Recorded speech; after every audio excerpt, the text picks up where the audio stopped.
بسم الله الرحمن الرحيم. الحمد لله رب العالمين، والصلاة والسلام على سيدنا ونبينا محمد وعلى آله الطيبين الطاهرين، واللعنة الدائمة الأبدية على أعدائهم أجمعين لا قيام يوم الدين. رب اشرح لي صدري ويسر لي أمري واحلل عقدة من لساني يفقهوا قولي.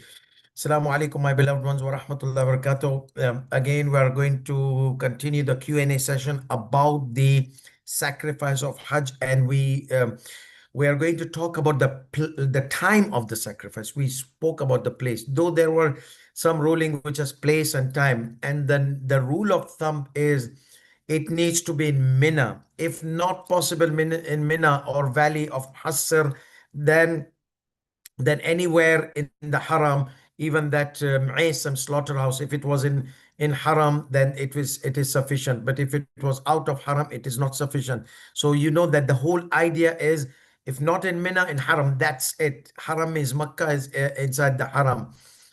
Out of that you cannot. You have to do it if the Dhul Hajj ends and you did not find anywhere inside the Haram, that means you have to fast 10 days in replacement of Hadi, or it is to next day in the different scenarios we mentioned. However, these are the rules of thumb, and that is about the place. About the time, we said it has to be days of slaughtering, days of Tashriq, 10th of Dhul Hajj, 11th of Dhul Hajj, 12th of Dhul Hajj, and 13th of Dhul Hajj. After that, no.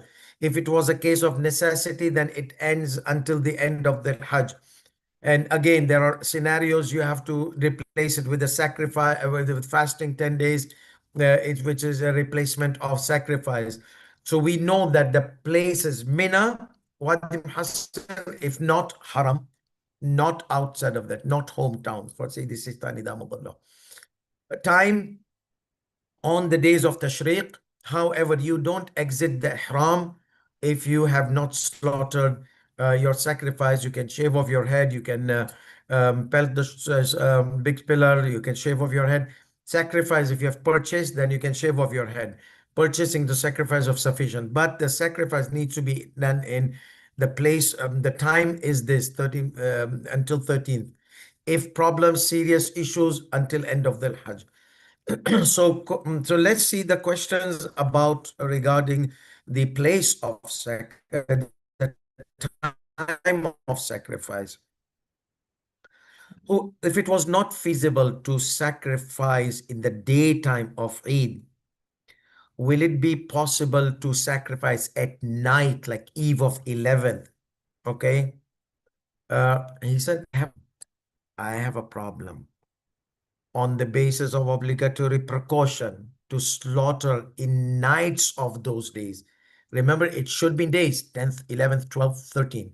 But at night, in between those days, yani after the 10th passes, eve of 11th. After the 11th day passes, eve of 12th.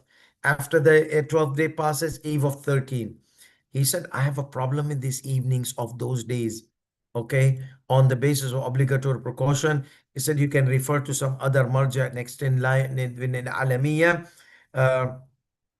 It would be okay. However, if somebody slaughtered, so we say that if the slaughtering was done due to unawareness, which was not associated with negligence, unintentional unawareness, it should be okay.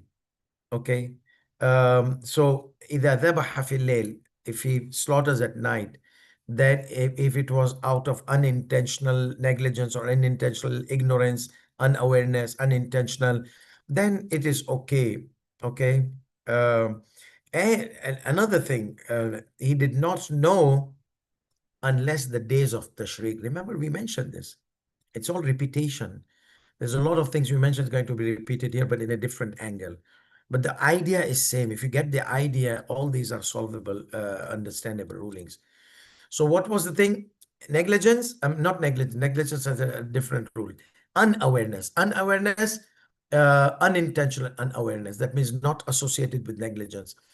This person, if he realizes after the days of Tashriq has left, like after 13th of the Hajj, he realizes, then his sacrifice will be okay and there's no problem in it.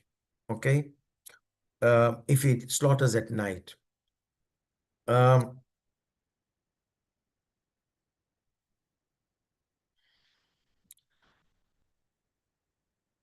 He says, what if somebody slaughtered at night and came back to the hometown? He says, on the basis of obligatory precaution, not sufficient unless if he was unaware, he had unintentional unawareness, okay? Not associated with negligence. Question number 3.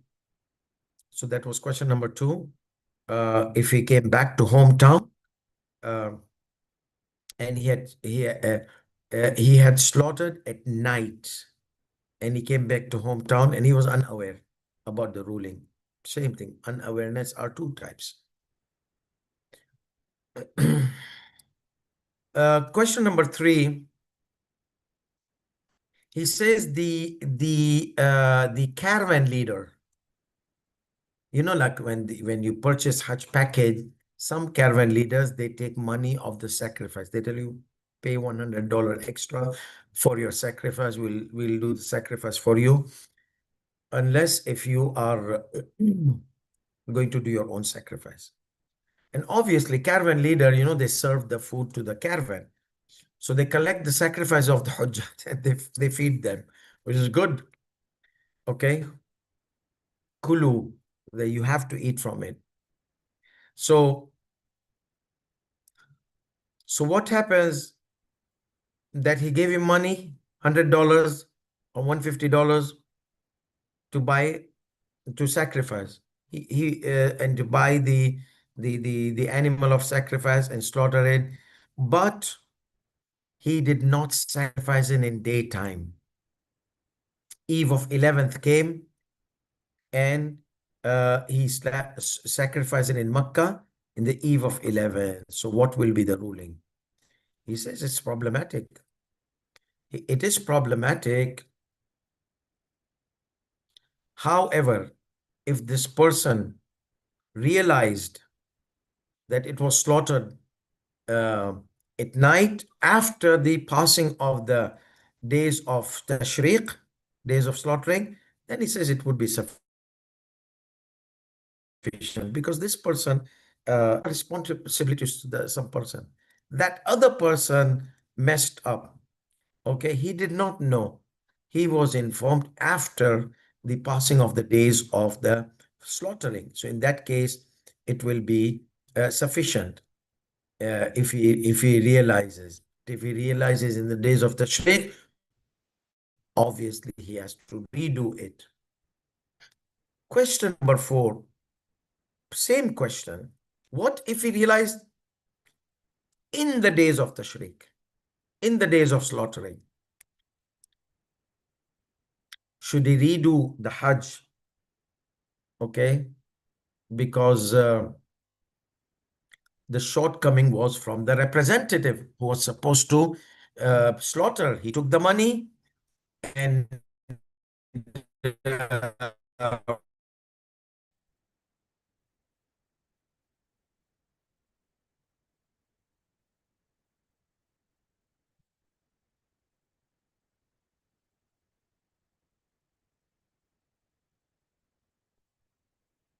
okay, so we were out for a while. Some glitch might have happened.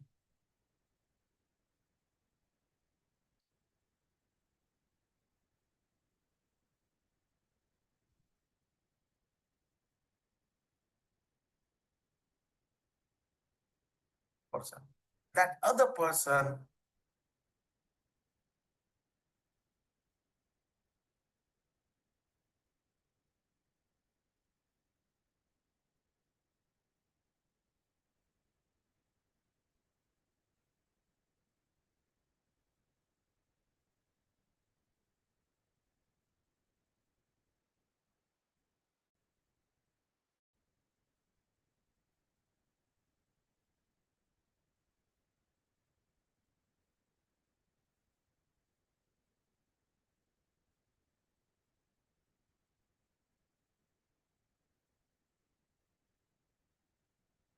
okay, let's see.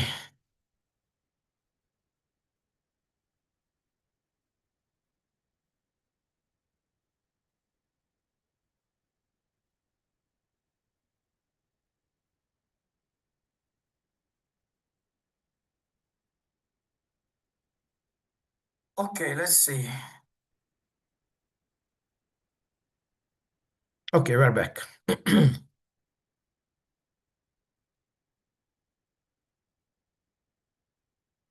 Yeah. So we were discussing question number 4. So that other person, okay, did the problem. So the question is asked, does he have to redo the Hajj next year because the shortcoming was from the representative, because he gave the money to the representative on the day of on the day of 10th Dhul Hajj. The answer, if he realizes that the problem uh, before, like the hypothesis is knowing before the passing of the days of sacrifice. So if he realizes about the problem, he becomes aware about the problem in his slaughtering, in his sacrifice, and it would not be sufficient whatever was done by that representative.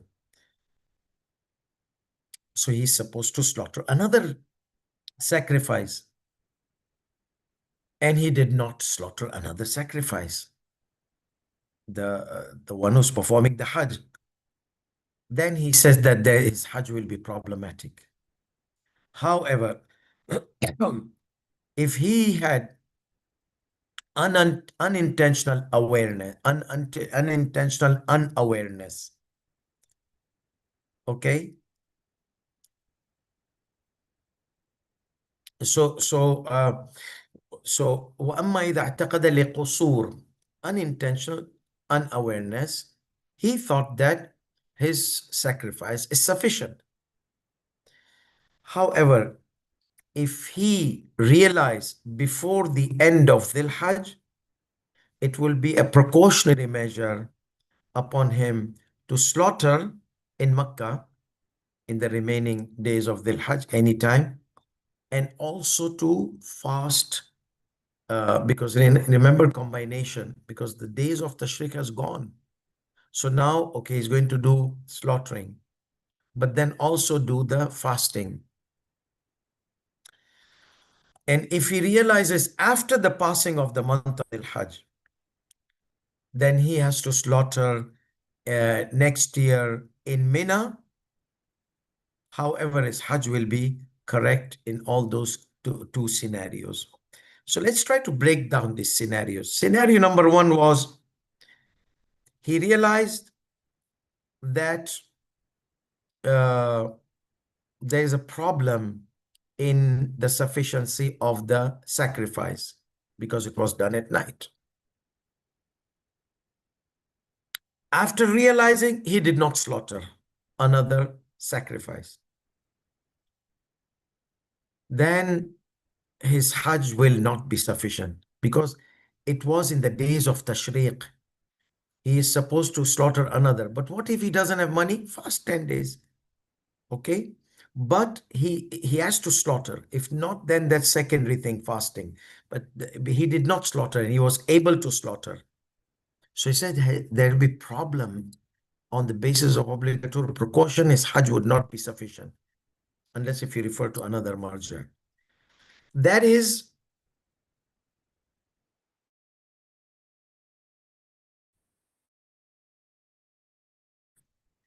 and he realized that it will not be sufficient what was done by the representative.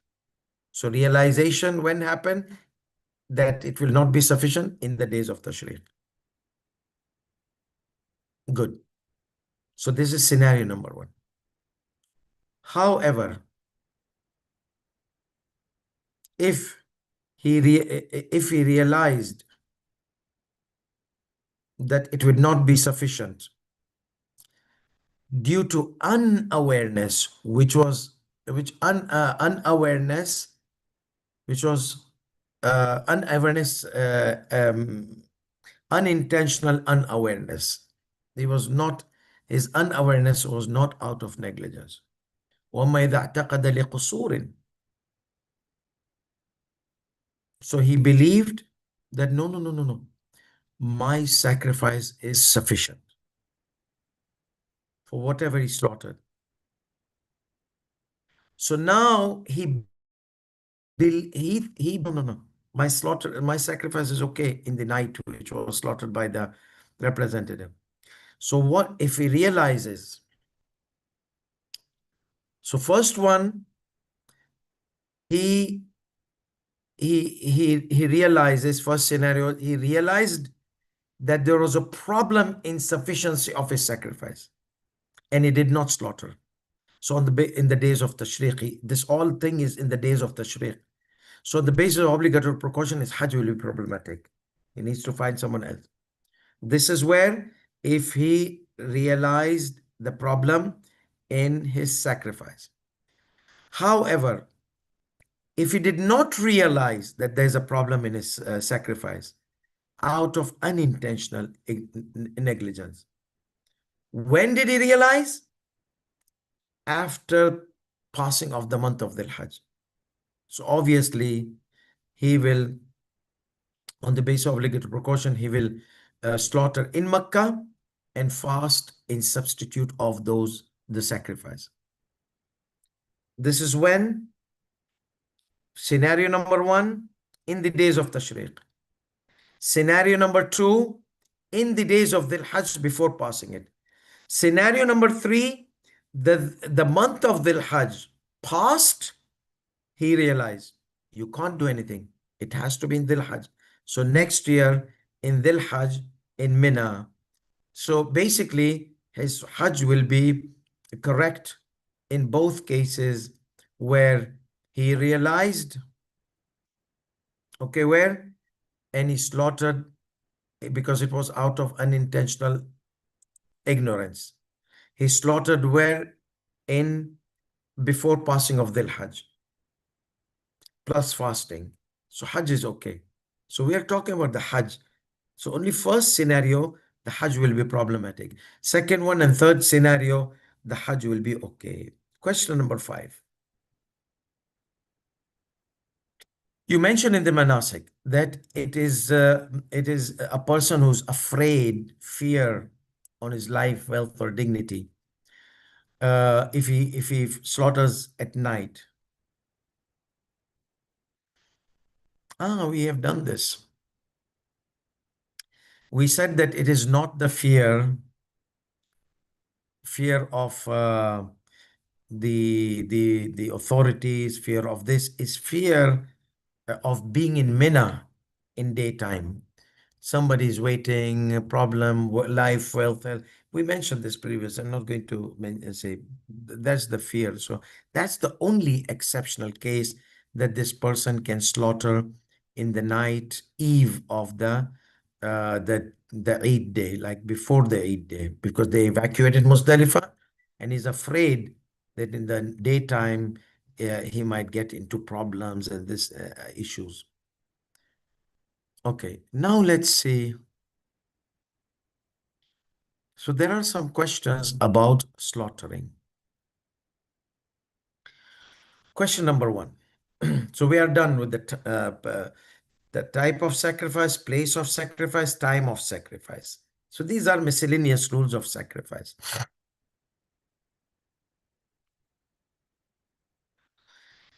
Question number 1, if someone who's slaughtering the sacrifice did not face the Qibla or did not say Bismillah. Remember in our previous session, we mentioned the conditions, the difference between Shia and Sunnis.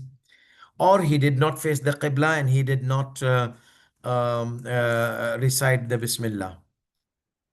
Is his sacrifice going to be sufficient, or he needs to do another? Obviously, if you messed up with conditions, okay, like facing the Qibla, slaughtering with Bismillah name, then if it was going to cause problem in the validity of the sacrifice, like proper, you want people to eat, you want yourself to eat. So if it's going to be meat, a dead body, you did not sacrifice, you did not make it halal. So you have to make it halal. This is not halal if somebody leaves the Bismillah Rahman abandons Bismillah or abandons the Istiqbal. Yes, if someone Sunni from the school of Ahl Companion, they slaughter and they do not face the Qibla, so that's normal in their madhab. So obviously the sacrifice will not be sufficient if the follower of Ahlul Bayt is slaughtering and did not do the Qibla, or school of companion is slaughtering and did not do say Bismillah Rahman. Bismillah Allahu Akbar. Question number 2. Is it permissible to slaughter with, because slaughtering needs to be with an iron knife? But what about stainless steel? Stainless steel. Steel is like an alloy. It's not only iron. It's mixed up of several minerals, and then they make this knife which does not stain or get rusted. So it's like an alloy, okay? So a knife made out of alloy, not one, and it's called stainless steel, but it's not out of iron. So is it permissible or no? He says there's a problem in slaughtering with that kind of knife, and the precautionary measures are to be observed. That means don't slaughter using that knife as a precautionary measure, unless if some other marja allows you to do it. So let's say you were slaughtering. Remember, I mentioned that sometimes when we slaughter, the goat is down and he stands up and runs here and there with a dangling head. So if somebody, like if someone was slaughtering, question number 3, after he was slaughtered, the veins were cut, he jumped and became in a different direction other than the direction of Qibla. So will that be problematic? He says, no, there's no problem in that. Why? Because after cutting the 4 veins, like four lines, 2 are vein here and 1 is throat, okay? So after cutting all these 2 things, the veins and the throat, then whatever happens, jumps up, goes against the Qibla, there's no problem in it. What about if somebody slaughters with a stolen knife? Regardless of being out of awareness, intentionally, deliberately, or unaware about the ruling. He says the sacrifice is because it's not like essential in sacrifice. You should not be using, so that's haram. But will it affect the sacrifice? He says no. So he says it would be sufficient, even though he would be considered a sinner if he knew that this knife is stolen, if he was not the stoler, he was not the thief. So someone else was, and he saw the guy stealing and he used the knife. Okay, so therefore it is going to be same problem. It will not going to be sufficient. I mean, not sufficient. The sin sufficient. It's sufficient with stolen knife.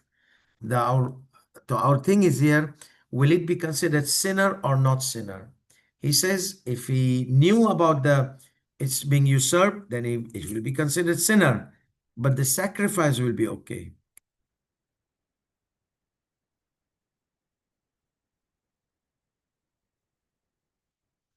So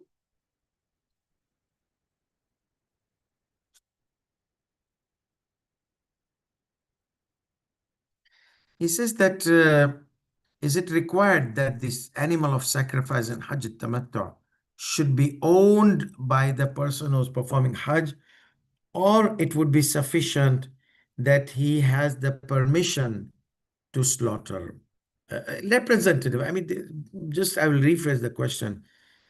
Is it must when I'm slaughtering that it should be owner's sacrifice, or no, he was a representative in slaughtering someone else's sacrifice? Okay, so he says it's sufficient because most of the time people didn't go to the slaughterhouse. So it's all about representation. So the whole thing is representation sufficient or not? He said yes. If somebody was given permission to slaughter for his Hajj, then خلاص it will be أو يكفي كونه مأذونا في ذبحه هديا لحجه. He is given permissibility. He's given the permission to slaughter his sacrifice, okay, for his Hajj.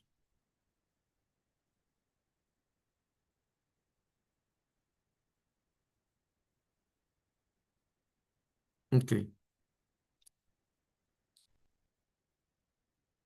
Question number 6.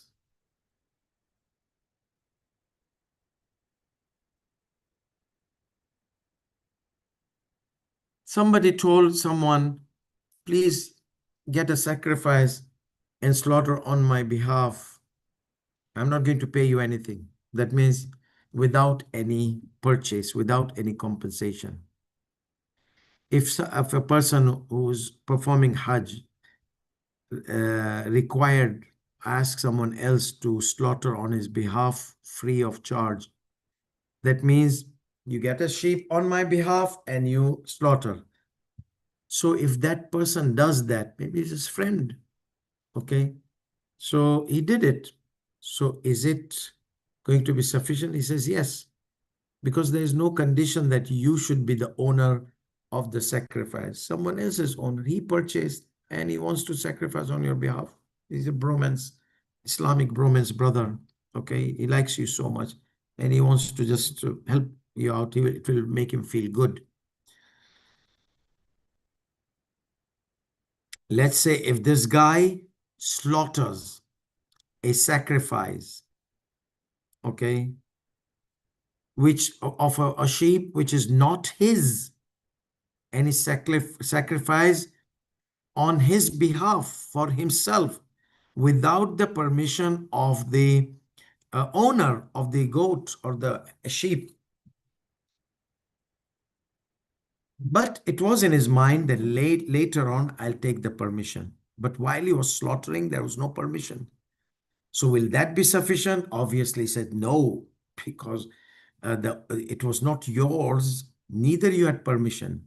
Previous ruling, you have permission. The representative has a permission. You represented him. Here, there was no representation. And he just went, or even if they had representation, it was not his. Question number 8.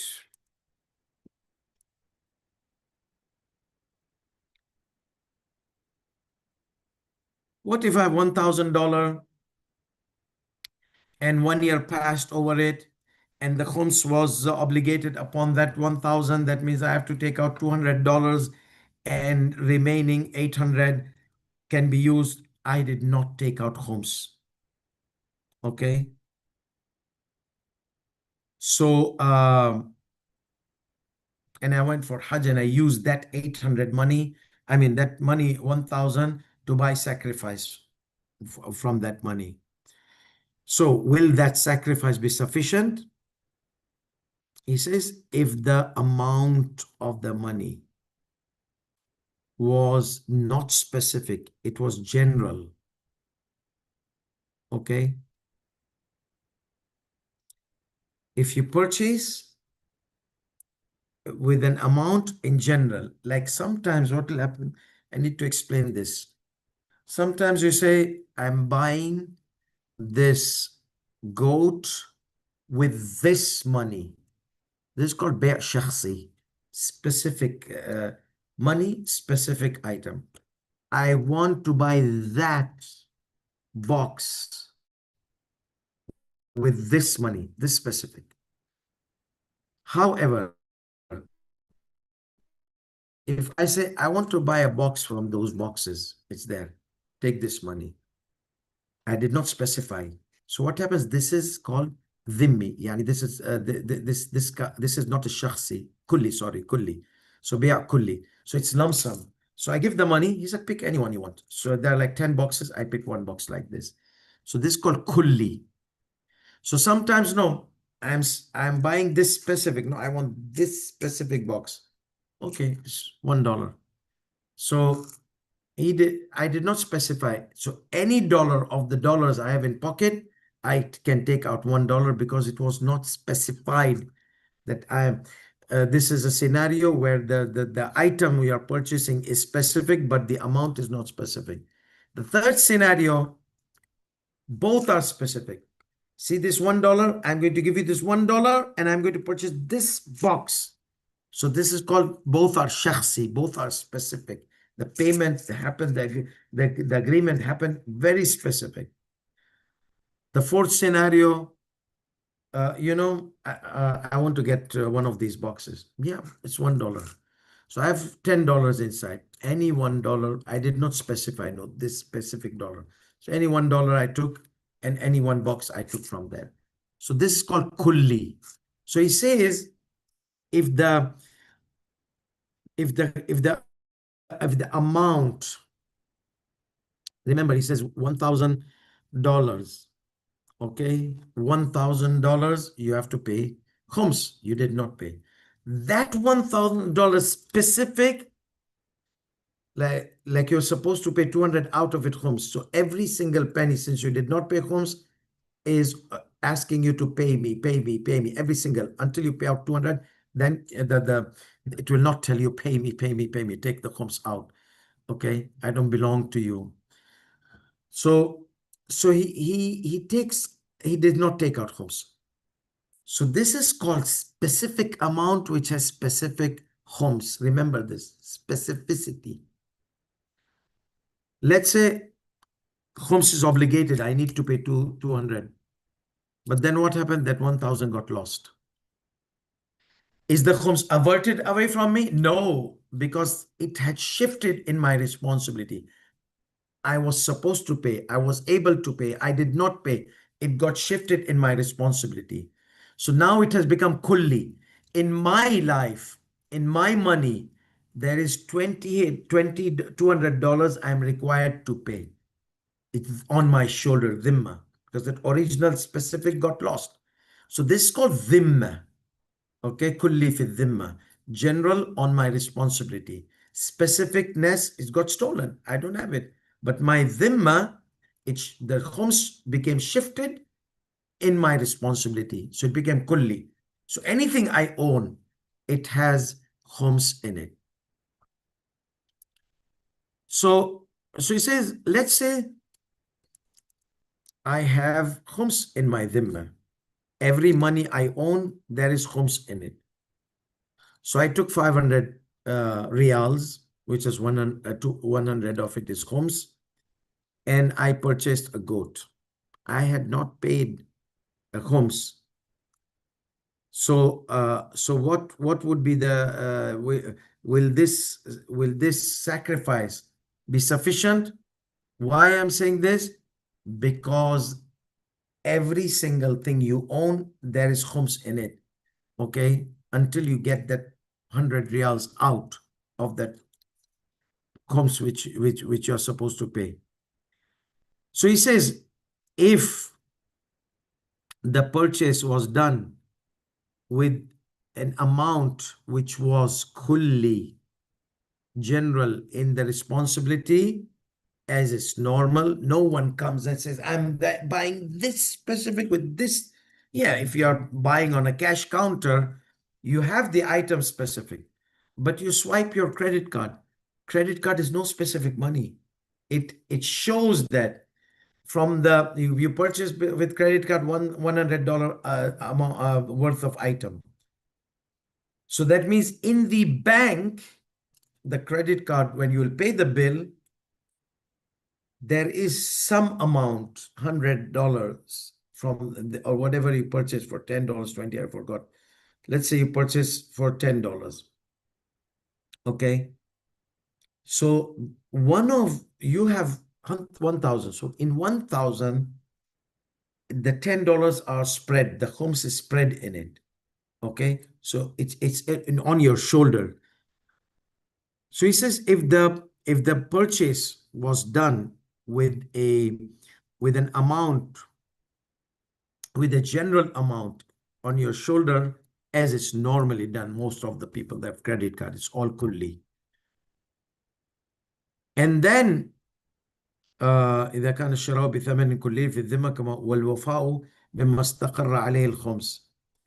So you purchase كلي, okay, and you paid your dues, or you paid your part of obligation with whatever the khums is upon.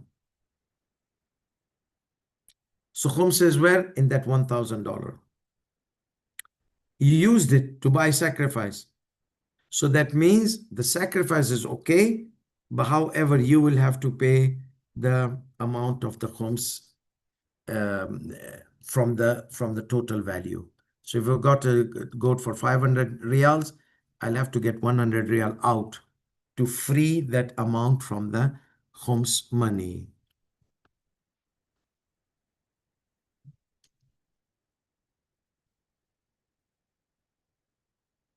ويضمن مقدار الخمس من الثمن.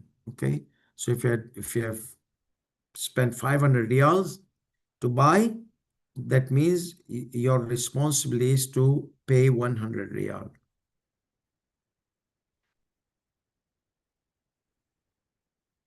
Question number 9. Yeah, I think I'll leave it here because it's all the rulings of kulli and shakhsi and kulli and shakhsi. It's more of a Hawzawi session. I mean, those areas of kulli and shakhsi. Good. So what I will do is I'll stop here and we'll continue in our upcoming session. وآخر دعوانا الحمد لله رب العالمين وصلى الله على محمد وعلى آله الطيبين الطاهرين.